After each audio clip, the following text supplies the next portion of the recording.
Oke, Assalamualaikum warahmatullahi wabarakatuh. Jumpa kembali dengan saya Miftah Yusopati. Hari ini kita membahas tentang jejak partai politik Islam.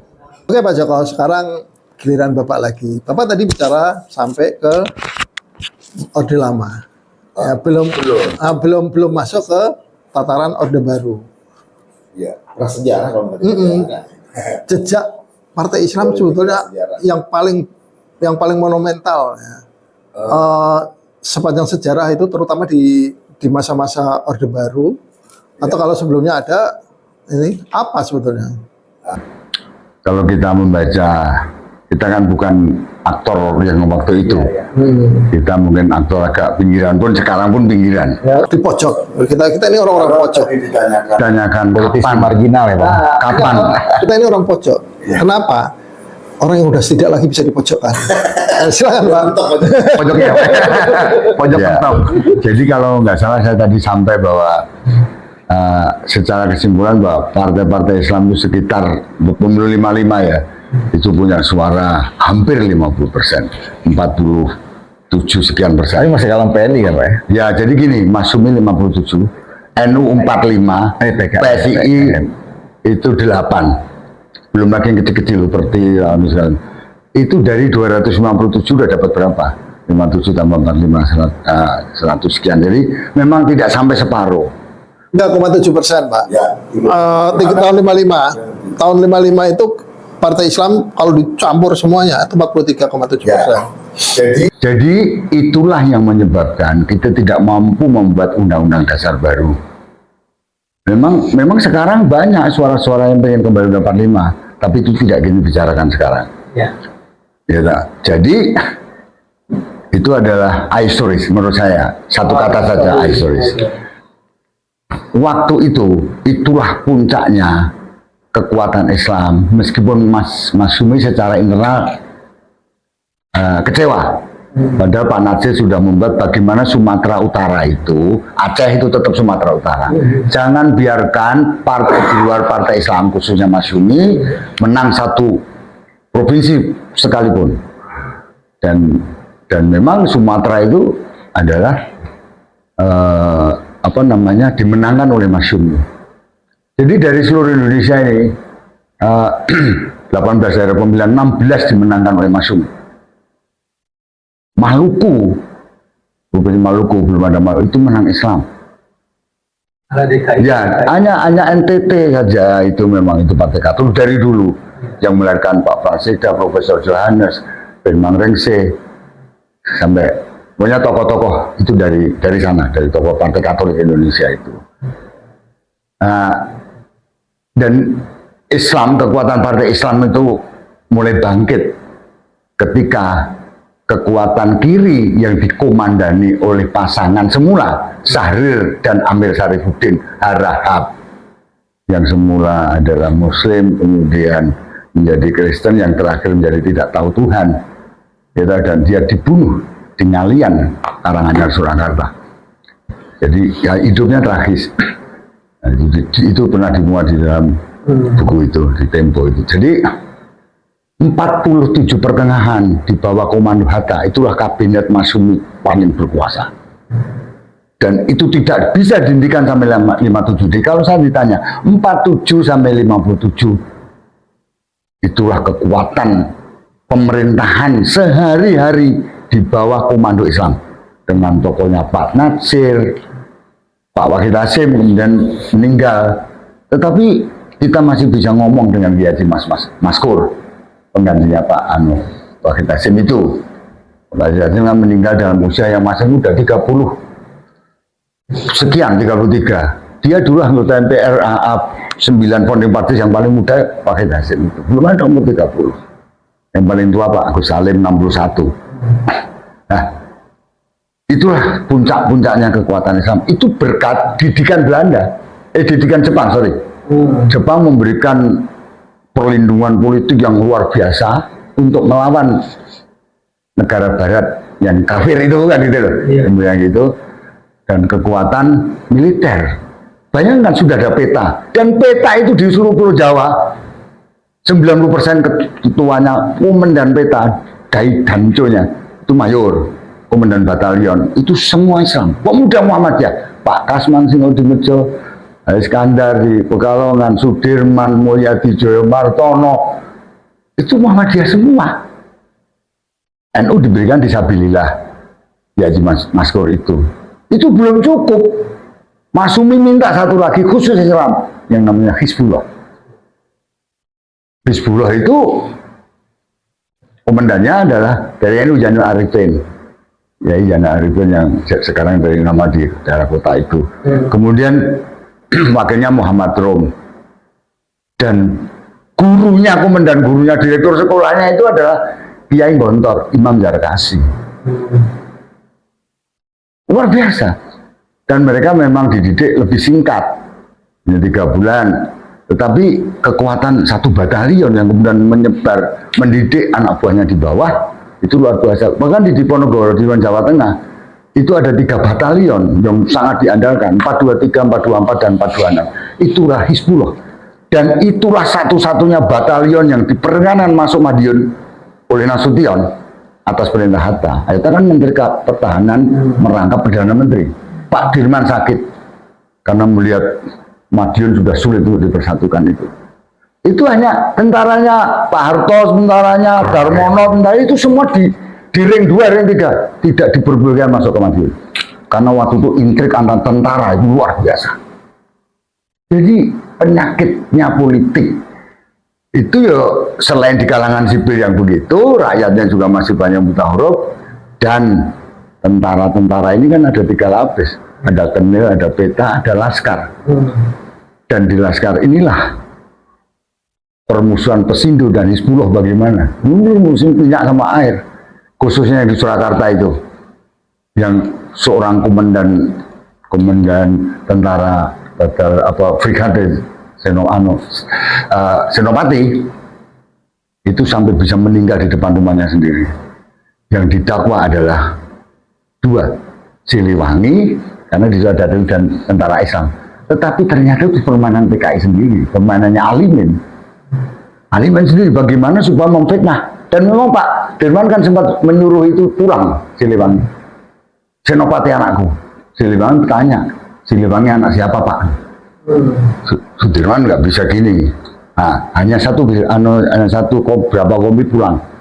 Nah, itu contoh-contoh bahwa persoalan politik di Indonesia, bahwa tadi partai-partai Islam itu selalu dekat dengan Angkatan Darat, selalu. Jadi ketika tidak setuju dengan Linggarjati segala macam, Masumi di belakang Pak Dirman. Tetapi ketika Tan Malaka udah nggak karu-karuan di situ, Masumi mundur. Dan kurun itu 45, 46, 47 itu Islam tersingkirkan. Itu dikuasai karena Islam dianggap kolaborator Jepang. Ya memang difasilitasi banyak. Jangan kekuatan politik Islam, Soekarno-Hatta aja kolaborator Jepang kok. Muncullah Syahrir yang bisa berunding di mata internasional. Syahrir tidak bisa orang lain. Itu kan taktik-taktik yang oleh tentara tidak sabar. Nah, dan setelah itu Korodo masuk yang Orde Lama, Pak Juanda sendiri yang akhirnya menyelamatkan itu kan. Saya ingin kalau memang ini buatan Undang-Undang Dasar 45 balik, tapi piagamnya pakai yang piagam Jakarta 22 Juni, kembalikan 7 kata kan gitu. Itu artinya masih berani nongol lagi. Dan Pak Juanda dengan sangat arif, bukan begitu Pak Kiai, bahwa keberadaan piagam Jakarta adalah dijamin dengan kalimat bahwa piagam Jakarta merupakan satu kerangkaian dengan 45 rangkaian konstitusi dan menjiwai. Dan itu rohnya itu melambrang kemana-mana. Jadinya sekarang bagaimana peradilan agama seandainya partai Islam tidak ada P3 itu, PDI mau Golkar pecah 2. Jadi partai-partai Islam tetap diperlukan selama hubungan negara dan Islam itu memang dianggap ada. Dan sejarah tidak bisa dianggap remeh, diabaikan bahwa kelahiran Indonesia ini adalah hubungan yang saling memahami antara kekuatan Islam dan nasionalis. Jadi kalau ada sekarang orang mengatakan aku beragama Islam, aku berislam, dikatakan identitas. Justru yang ngomong itu sendiri sudah mengidentifikasi dirinya, kamu bagian dari Jawaisme dan Hindu. Sama, jadi begitu Anda menuduh Islam itu Anda sudah mengidentitas bahwa Anda tidak menuduh Islam. Oke, Ustaz Fadli. Ya. Ada semacam wirah Islam yang begitu kuat ya, para tokoh-tokoh terdahulu ya. Pak Joko tadi memberikan contoh bagaimana P3 berjasa ya dalam mengagulkan undang-undang apa tadi? Peradilan agama 1989. Terus pada saat ini apakah yang paling menonjol dari perjuangan partai-partai Islam yang Bapak baca, yang Ustadz baca, ya selain tentu saja tadi apa yang terakhir reaksioner?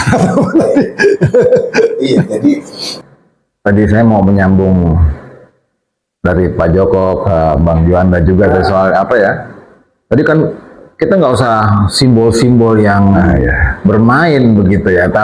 Cukup masalah bagaimana kekuatan ideologi Islam di masing-masing anggota itu untuk memperjuangkan Islam ya. Karena kan ada VIR din tato wa anta mas'ulun an islamiha, di mana saja kalian berada kalian bertanggung jawab terhadap kondisi keislaman itu ya. Tapi saya melihat begini, beberapa waktu lalu saya pernah hitung-hitungan gitu ya, berapa sih orang Islam gitu di parlemen itu. Mayoritas fraksi terbesar mungkin barangkali fraksi Islam gitu misalnya, yang orang Islam itu. Tapi begitu ada kepentingan Islam yang harus dibela secara kolektif, gitu, itu nggak bisa. Karena dia terikat oleh partai masing-masing. Begitu dia ingin menyuarakan ini, dia takut sama. Bisa dikasih contoh apa? Kasih dalam kasus apa? banyak lah ya, tapi Nggak usah banyak, satu aja. nggak usah kalau sini. Nanti ketahuan partainya. Nanti partainya ketahuan kan nggak. Maksud saya nggak mau cerita itu, tapi ini kan fenomena ya. Ini yang globalnya aja. Kalau parsial nanti ceritanya lama nih Pak. Bisa lagi 30 menit lebih gitu kan. Nah ini saya pikir ini akhirnya kita terjebak oleh kondisi masing-masing di partai politik itu masing-masing. Nah, maksud saya gini, kadang-kadang perlu juga punya komunitas tersendiri yang membela Islam itu secara benar gitu. Bukannya sekarang kan ya, kalau dulu memang sangat ideologis ya Pak. Islam memang dia sampai dia di penjara, mati di penjara. Gitu. Kalau sekarang enggak. Kalau udah beda sedikit kayak kalau keluar partai itu dua, kalau nggak kecewa ya kecewe. Jadi udah itu ada namanya. Iya. Jadi kalau kecewa keluar dia. Kalau tahun dia keluar juga. Maksudnya saya pikir ini nggak ada ideologi lagi yang dibela di dalam perkembangan partai itu ya. Maksudnya jadi akhirnya kebelakangan ini karena begitu ya. Yang namanya partai Islam dari awal sampai akhir nanti akhirnya nggak bisa jadi partai imam, jadi partai makmum aja ini, gitu. Nggak bisa menguasai negara ini gitu. Nah maksud saya ini mungkin barangkali ada muhasabah politik gitu ya bagi begawan-begawan politik Islam Indonesia ini gitu. Coba kita menurunkan ego masing-masing, kemudian kita bercerita tentang bagaimana Islam itu rahmatan lil alamin gitu ya. Sebagai agama yang sempurna di mata Allah itu bisa membawa kebaikan buat orang banyak di Indonesia ini ya, bukan hanya sekedar masalah kepentingan-kepentingan tertentu yang mau dibawa, tapi juga masalah-masalah lainnya yang bisa menjadi membawa manfaat buat orang banyak. Saya pikir itu yang menjadi pemikiran awal kita. Kalau mau besar, kita harus menurunkan ego masing-masing. Bahwa yang kita bela itu bukan soal dunia aja, gitu. Tapi ada soal akhirat yang lebih besar yang menjadi tempat kembali kita nanti ya. Bahwa ini hitung-hitungannya menjadi hitungan orang yang mempertahankan kebaikan di muka bumi ini, menjadi paku bumi ya, yang paku bumi Nusantara lah gitu istilahnya begitu, yang bisa mempertahankan Islam itu dengan baik di Indonesia. Mungkin bukan hanya politik ya, di bidang-bidang lain juga begitu. Bagaimana kita bersatu di bidang politik, bagaimana kita memikirkan bidang ekonomi secara kolektif bersama-sama, pemberdayaan umat dari uang zakat dan segala macam, terus pendidikan dan segala macam. Kalau ini ada kebersamaan yang ini, saya yakin ya, dan sepenuhnya yakin bahwa Islam itu menjadi ya'lu wa la yu'la alaih. Batun. Tinggi dan tidak ada yang mengalahkan ketinggian itu. Jadi baldatun thayyibatun wa rabbun ghafur, itu jadi benar-benar tercipta itu ya. Nah, inilah yang saya Pak Bang Miftah tadi tanyakan ya. Kira-kira bagaimana ini bisa menjadi baik itu? Saya pikir itu tadi caranya islah bersama-sama, muhasabah.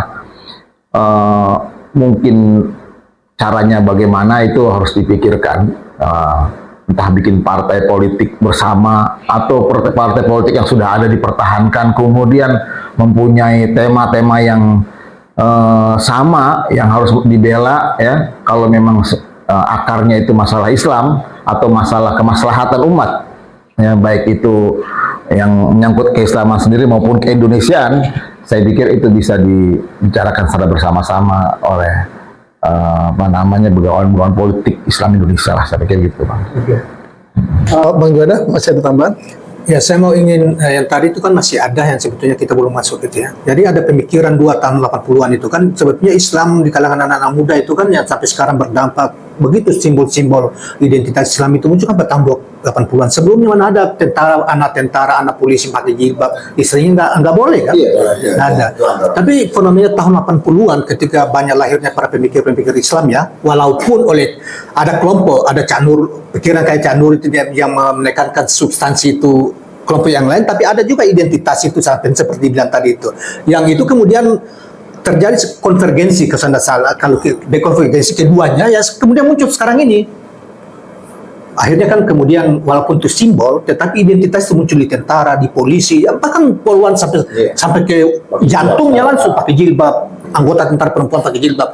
Dan dulu mana ada orang sembahyang pun mungkin dalam tanda petik sembunyi kan yang Islam di ini. Nah, itulah yang terjadi pada satu kurun waktu, kemudian lahirlah reformasi, kemudian jadi terjadi perubahan luar biasa di dalam konteks sosio religius di masyarakat kita.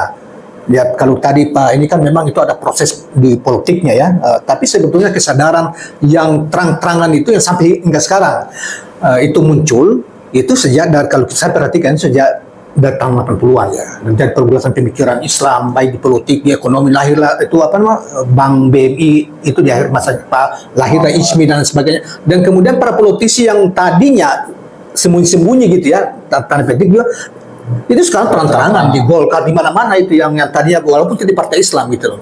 Tetapi simbolisme dan jilbab dipakai ketika itu orang menjadi tersangka korupsi. Walaupun orang kadang-kadang soal identitas Islam itu, walaupun kadang-kadang masih ada yang mengatakan jangan pakai partai identitas politik. Enggak, kita di dalam Islam itu identitas dan ya substansi dan luar dan dalamnya itu harus satu. Makanya dibilang kafah, ya kan, keseluruhannya. Dan itu kita berharap sebetulnya itu lebih banyak ditampilkan oleh partai-partai Islam secara simbolik gitu ya, misalnya kayak mohon maaf kita harus sebut nih misalnya PKS gitu ya, terlepas dari kita setuju atau tidak setuju gitu, tapi ini ada segmen tersendiri, ada pandangan Islamnya tersendiri secara sosial. Kemudian Kita mah setuju aja. iya, enggak, maksudnya itu kalau kita mau lihat segmentasi aspirasinya ya, cara mereka mempraktekkan Islam gitu loh. Bagus ya. Iya kan? PAN, Muhammadiyah lebih dominan di sana gitu loh. Itu banyak. PKB, NU lebih wajahnya sana. Nah, yang problem di kita itu sebetulnya adalah pada keputusan-keputusan strategis bangsa di level di partai. Itu yang tadi dibilang itu. Kadang-kadang ini tapi tidak bisa menyatu karena dikontrol oleh partai yang oligarki partai lah kira-kira situ, pengurus partai ininya yang tidak ini terjadi pemblok-blokan di ininya. Kalau kita perhatikan di zaman Bu Mega, di zaman SBY masih ini yang terakhir itu masih ini. Tapi mohon maaf sekali nih kalau saya salah, analisa saya keliru. Kalau saya di zaman ini seluruh partai terlalu dilokalisir ke satu tempat. Jadi tidak ada lagi penyimbang. Kalau zaman SBY kan masih banyak tuh di luar yang bisa memberi koreksi, dan akhirnya kan pemerintah juga agak ini ya. Terlepas dari apakah itu Islam atau tidak, tapi dari dua rejim yang kita perhatikan sepanjang pemilihan langsung ini ya, di ini mereka juga sadar, rejim itu sadar perlu ada simbolisasi di sana. Maka kemudian PSBY itu tarik PBB waktu itu, perlu ada simbol. Terakhirnya juga begitu kan, kalau saya tidak salah di Muega bisa ada P3 masuk ke sana sehingga yang dibilang itu. Jadi itulah potretnya kita. Nah, kita mau kembali ke soal kebetulan yang mohon maaf mengalami sedikit musibah atau apa itu ya P3. Partai Islam kita pakai Ka'bah dan apa-apa kemudian tidak lolos. Itu yang kita prihatin sebetulnya. Menurut saya ada dua hal yang saya perhatikan, dia terlalu full. Terlalu para pemimpinnya, kemudian terlibat juga pemimpinnya dalam soal isu yang sangat, misalnya menjelang pemilu, mohon maaf ketua umum P3 ditangkap PKPK, itu pasti berdampak. Dan di DKI yang tadi saya mau di DKI yang pernah menjadi lumbung suara P3 ya, P3 luar biasa, kita masih itu tuh kita ikuti pada tahun 80-an itu. Kemudian satu kursi pemilu 2020 dan sekarang juga satu kursi juga saya periksa. Kemudian tokoh-tokohnya keluar. Artinya tokoh-tokohnya terjadi perbedaan pandangan politik di internal itu membuat partai itu itu P3 aja. Nah, tetapi ada lagi yang kita lihat dinamikanya di pemilu. Kalau kita lihat pemilunya, PKS menang di DKI. Jakarta benar. Jakarta. Ya. PAN naik. Iya kan? PAN naik. Dan menurut saya inilah sebetulnya kemudian ada beberapa partai PKB juga naik gitu ya. PKB juga naik. Dan PBB tidak pernah naik. Padahal ini sebetulnya tokohnya bagus nih. Tokohnya bagus Pak Yusril itu, tapi kita nggak tahu kenapa begitu ininya. Nah, jadi bagus menurut kita. Menurut kita. Jadi yang jadi abang kita mau hubungkan dengan dengan pertanyaan tentang HMI itu. Jadi di HMI itu yang melahirkan tokoh seperti Yusril, dari Cak Nur ya, itu perbuatan pemikiran itu, orang kemudian banyak juga yang kayak Mahfud MD dan apa-apa itu, dan lain-lain sebagainya, banyak lah ininya. Dulu memang banyak yang Pak Harto, karena HMI, pimpinan HMI, PP HMI, dan kami waktu itu tidak ada pilihan lain, karena di ujung Pak Harto itu kan semua orang sepakat, mungkin dia di tengah, kalau tidak di tengah dia mungkin agak sedikit kayak ini, maka lahirlah ICMI dan macam-macam, mau itu didukung aspirasi itu, ya kan? Ya. Dan HMI walaupun dulu tuh banyak mengkritik Pak Harto juga di ininya, di ujung itu full ke sana, karena aspirasi ini ke sana, aspirasi pemerintah sudah ini kayak di sininya. Nah, jadi kemudian dan jangan lupa bahwa saya memperkirakan di zaman pemerintahan ini yang akan datang ini akan banyak di situ para politisi Islam berada di lingkaran, direkrut bisa berada di Oke, itu nanti kita mungkin Pak Joko. bukan 1 menit Pak, Bapak mungkin closing statement. Jangan menangisi ketidakhadiran P3 banget ya. bahwa nasib P3 itu sudah terakhir ketika Golkar pecah sekian partai, PDI juga mengalami demikian. Jadi itulah memang keharusan sejarah. Tetapi dengan hilangnya P3 dalam tanda kutip, itu bukan berarti api politik Islam, ekonomi Islam, kebudayaan Islam, dan seterusnya itu akan bukan padam, bukan susut. Anda perhatikan kata syariat yang dulu tahun 70-80 paling ditakuti, dan bahkan presiden yang kemudian husnul khotimah dekat dengan Islam, Pak Harto, itu pernah ngeledek sama Kiai Dahlan. Apakah kita harus menjalankan syariat? Padahal syariat. Dan detik itu juga mulai 68 Depak tidak pernah melakukan upacara peringatan Piagam Jakarta. Itu tiap tahun ada anggarannya. Iya, itu di stop. Dan itu boleh. Tetapi perlindungan juanda melalui Undang-Undang Dasar 45 itu berlakunya Pancasila itu sejak 5 Juli loh, bukan 14 Agustus, karena diperlukan kembali, dan itu memberikan ruang itu tadi, Jadi insya Allah saya pikir dengan perkembangan Gajah Harimau yang begitu luas segala macam, Islam akan menyebar di mana-mana. Apakah dia pakai baju hijau ataukah baju biru, baju kuning, sekalipun merah. Yang merah pun sekarang sudah ada masjid. Dulu mana ada kantor PDIP itu ada masjid? Nggak ada. Oke, silakan. Silakan closing statement. Ya, Saya juga berharap begitu ya. Artinya semua bergeraklah untuk membela ya terutama membela Islam ini begitu ya. Terutama sekali harapan kita kepada partai-partai Islam gitu, seperti ya partai-partai berbasis Islam lah ya. Seperti PAN, PKS, P3, PKB, PBB, Partai Umat dan lain-lainnya yang berbasis Islam ini bisa menjadi aspirasi yang sangat baik buat umat Islam gitu. Bisa menjadi corong corong umat gitu, sehingga kita ini bisa terbina juga, bukannya umat Islam hanya sekedar bayar pajak tapi terbina dengan pajak-pajaknya juga. Nah, jadi saya pikir perlu introspeksi masing-masing. Harapan kita sebagai umat ini, partai-partai ini sangat aspiratif gitu pada aspirasi umat ya. Closing statement. Ya, kita. Tapi sebelum itu kita mau ingin sampaikan bahwa kita itu 87,3%